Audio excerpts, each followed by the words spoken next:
بسم الله الحمد لله والصلاة والسلام على رسول الله صلى الله عليه وسلم. بسم الله مكان ربي جدا تبا مراكاسي أرجن سيسيرون ربي هندا بيتو ما ربي بودا دبيت بننا بركة بربادا وإسان جل كبان سعادة بشكل كبير سر باسيادا ربي كي كبانا نجي سمرادا ربي كي كبانا نجي سمرادا الحمد لله تاركة تجاه kan gabbaraman berisma duka tokkicha ifta'ee kan hin qabne acha kan fuqa godhate ibadaa gabricha kan waliin nu qabee diin isaatiif jecha qur'aana nuuf kennee nasiiba nu tolcha galata isaa galchuuf anin dhabe jecha alhamdulillahi yaa rabbii tokkicha alhamdulillahi yaa rabbii tokkicha gabbaramaa haqaa Pertama kali lakkamin umum ke wala kan ke tolli dini nu bada udah oli umat Muhammad asrafal mursalin Islam ke saya Quran ahli rabbi anta dalali farsani ibnu naklinya oli lakal hamdu rabbi buddu jalal lakal hamdu rabbi buddu jalal. Assalamualaikum warahmatullahi wabarakatuh. Umat jalalah. Di walin nu fide nu bode bola kumang kekali kanen tajan sana.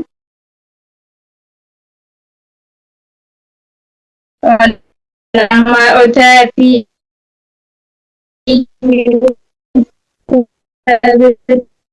Nilai majmuu ta'e Albinti sentekka baring qabdan faalla gachuu addaatiin kaanis hin daballa baga nagaan dhuftan ahlan wasaala baga nagaan dhuftan ahlan wasaala alhamdulillahi kan har'a geessan guyyaan har'aa kunii kan eegaa turtan yaa urjiiwwan kan koo ustaazaan hangafee barattoonni hunduu congratulation baga gammaddan yaa urjiiwwan kan koo ustaazaan hangafee barattoonni hunduu congratulation baga gammaddan baga gammaddanii warra eebbifamtoota bilaalota kennaaf amma sumayyoota warri eegaa jirtan kun ilmi dhaabootaa yaadaanis dhalootaaf namni tattaafatee wallaala mo'ata namni tattaafatee wallaala mo'ata eebba akka har'aa eessatti hin garre baay'ina bilaalotaaf amma sumayyootaa isin waan agarre silamaaf cal'iftuu ustaazonni keenya takbirtaan meetire silamaaf cal'iftuu ustaazonni keenya takbirtaan meetire.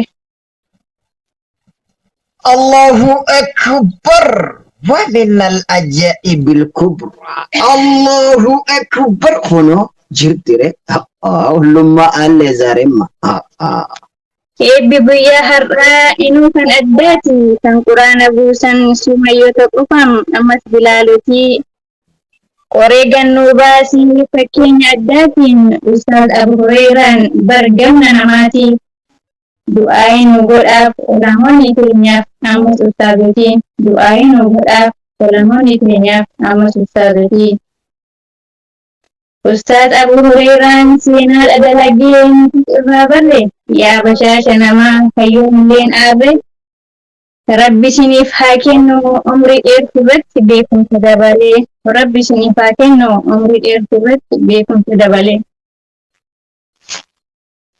Ustaaza koo qaalii kun nama hin fanne bu'aa baay'ee waliin keessa tarree yoo sagaleen namaa nu biraa weexillee yoo madaami biraa nutti lallabdullee abshiraan hun jettee nuuf taate hamilee rakkoo teenna keessaa isatu mul'ata yeroo gammachuullee akkaan nuuf gammada jechi galatoomaas isiniif xiqqaata gammachis yaa rabbii har'a addunyaa fi borullee jannata gammachis yaa rabbii har'a addunyaa fi borullee jannata.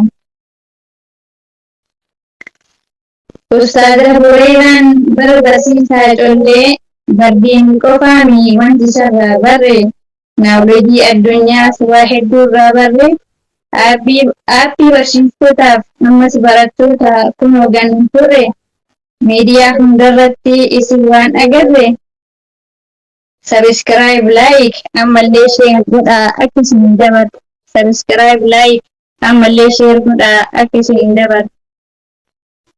Rabbiillee nuuf tolaa yoo nu toliif tolle rabbiillee nuuf tolaa yoo nu toliif tolle. Congratulations እንኳን ደስ ያላችሁ baga gammaddanii isin dinna malee. Warra eebbifamtoota isiniif himamarree Nuraddiin Abdurrahmaan Boonsaaf Muhammadii ammallee Ajiibuu fakkeenya bilaalotaa isin haa taasisu fakkeenya bilaalotaa isin haa taasisu. Ammallee ni jiru warri Sumayyoota Timbooniif Naziifaa Obsituuf Maalikaa Aminaaf Khadija Jamilaaf Sumayyaa ammallee Siyaami warroota hafaanis asitti nuuf waami. Mee waan eebbifamtoota maal jedheetoo ibsu ofiillee barataa nullee nu barsiisu halkaniif guyyaallee barnuuf achiisu addunyaaf akiraa isin haa milkeessu. Silaanaaf mijatee waa'ee keessummaa tokko barreessa dhiifama naaf godhaa yeroo na daangessa.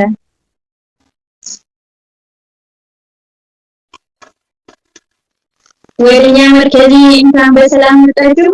የተጠራ ሁሉ ሰፈሩ መጣችሁ። በጣም ደስ ብሎናል። አላህ ያክብራችሁ። ተመራቂዎች ሁሉ እንኳን ደስ ያላችሁ። በእውቀት ላይ እውቀት ይጨምርላችሁ። መብሩክ ማሻአላህ ደስ ብሎናችሁ። ቃሌት ተነሳችሁ፣ ቁርአን ጨረሳችሁ። ይሄን ብቻ አይደል ኪታብ ጨምራችሁ የመዳም ጩኸት ስራ በዲጂታል አልፋችሁ አሁን አልደክሞናል ስንቱ ቀርታችሁ አላህ ፈቀደና ለዛሬ አበቃችሁ። አልሐምዱሊላህ እንኳን ደስ ያላችሁ። አልሐምዱሊላህ እንኳን ደስ ያላችሁ።